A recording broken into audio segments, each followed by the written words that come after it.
La dernière fois, nous avions évoqué les concertations qui, comme c'est venu, étaient l'espoir des Maliens. Parce qu'avec ce changement, donc, les Maliens avaient espéré qu'avec les concertations, nous allions asseoir les bases d'une transition véritable qui puisse prendre en charge toutes les préoccupations essentielles du pays et par ordre de priorité et dégager le mode de transition que nous devons avoir, à savoir pour les M5, c'est une transition mixte composée de civils et de militaires, et aussi prévoir les refondations qu'il faut, parce que le pays est complètement à terre. Il faut mener une refondation qui va prendre en charge au cours des assises à venir, toutes les préoccupations du Mali et qui concernent toutes les forces vives de la nation pour que chacun vienne s'exprimer pour dire quel est le type de Mali qu'ils veulent bâtir. Et aussi, dans cela, il y a tout un tas de trucs, les réformes, etc., la gouvernance, les audits des grands services, etc. Donc tout était compris dans ce truc-là. Et malheureusement, les concertations ont débouché sur pratiquement une souris. C'est comme si la montagne accouchait d'une souris, parce que les préoccupations des Maliens, en tout cas, tout ce qui a été dit au niveau des commissions et dans le rapport général des commissions n'a pas été pris en compte par les experts qui étaient chargés de faire la compilation. Alors, ces experts-là, nous l'avions dit avant, ils ont été choisis, je ne sais pas comment, en tout cas, les M5 ne savent pas comment les experts ont été choisis, et le M5 n'a pas été associé à l'élaboration, en tout cas, de la déclaration finale. Donc, toute chose qui, finalement, prouve à suffisance que les assises, réellement, étaient comme un leurre, et c'était comme de la poudre aux yeux. C'est pour cela que vous avez vu des protestations vives par rapport à la déclaration.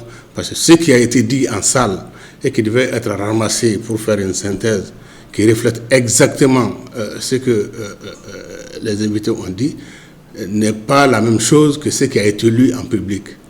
Et c'est ce qui fait qu'aujourd'hui, il y a beaucoup de mécontents par rapport à ça. Et nous pensons qu'il y a beaucoup de choses à revoir à ce niveau. Si nous avons de la chance, ça ne peut pas être un obstacle pour la transition, parce que quand les hommes, les responsables sont en face, ils se doivent de parler et de communiquer. Et même s'il y a eu des fautes au départ, mais il n'est jamais tard pour bien faire. Le M5 est toujours disposé à aller sur la table avec le CNSP pour asseoir les bases d'une bonne transition, comme nous l'avions dit dans notre document, qui a fait l'objet d'une déclaration. Donc je vous ai remis une copie.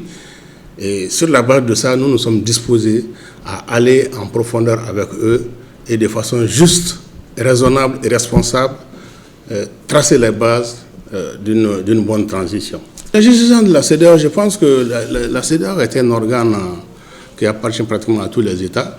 Et je l'ai dit, ils sont dans leur rôle de condamner les coups d'État, de machiner et de défendre en tout cas les institutions issues des élections au niveau des pays.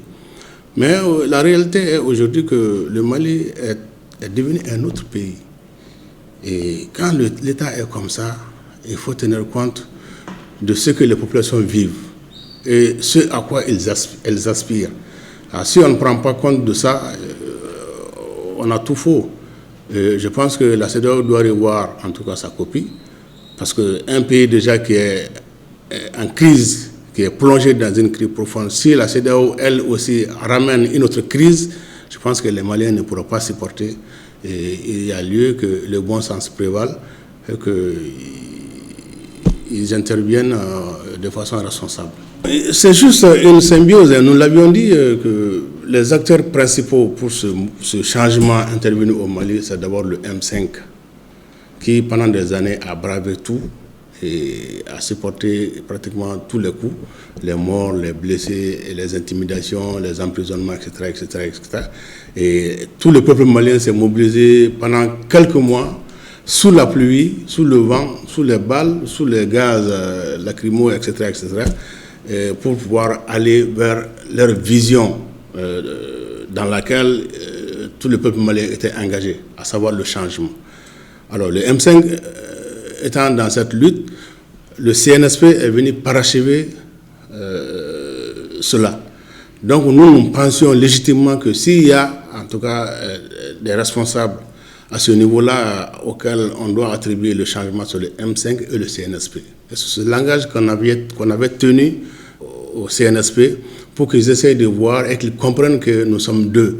Parce que si la transition échoue, c'est le M5 et le CNSP qui auront échoué.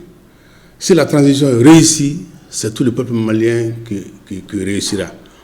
Maintenant, face à cette responsabilité, il est quand même de bon ton et normal et de façon raisonnable que le CNSP ne devait avoir comme seul interlocuteur que le M5 RFP.